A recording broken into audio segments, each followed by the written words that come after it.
This is the part you've been waiting for.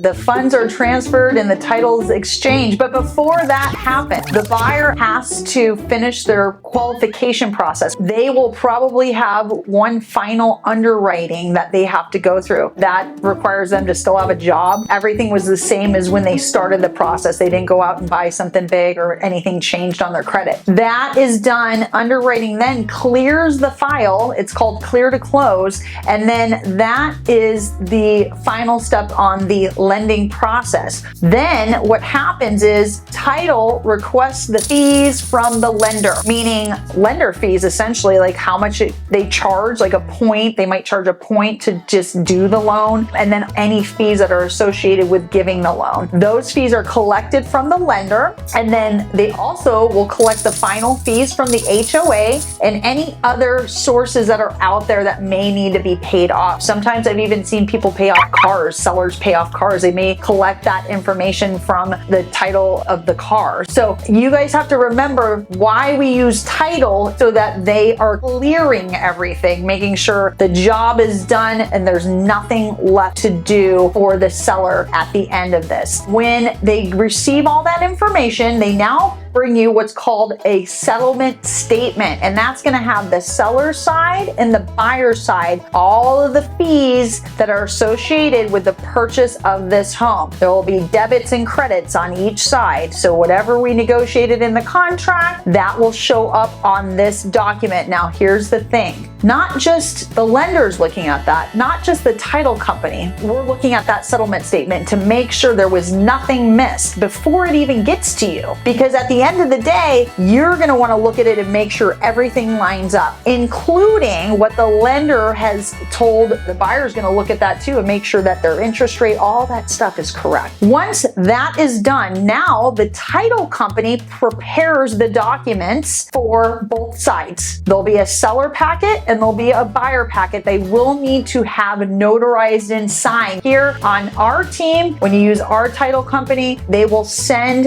a notary to wherever you're at. You can be in another state, you could be in another country and get signed. That's why we have a preferred partner with our title company, because they're a great resource to make sure that you can be wherever you're at when you sign. Once you sign off on those documents, then set back to the title company and to the lender. And if they're correct, which I've seen them not be correct before, so that's why title is so important. If they're correct, then everybody is happy, and then the lender will now fund the loan. So they'll bring in the $500,000 that they had promised the buyer that they would loan them. The buyer will bring in their down payment and any additional funds for their closing costs, and that's all sitting at the title company. And the day that we close escrow, it's all dispersed to the proper places, including your bank account, or it could be going towards your next house. Those funds are wired out to the seller and the HOA. Anything that needs to be paid, all the bills are paid, and then we close escrow and record. Now recording is just really taking the seller and now transferring it into the buyer's name. The house is now transferred, and that's done through the county. Once that's done, you're done. And that is the closing process.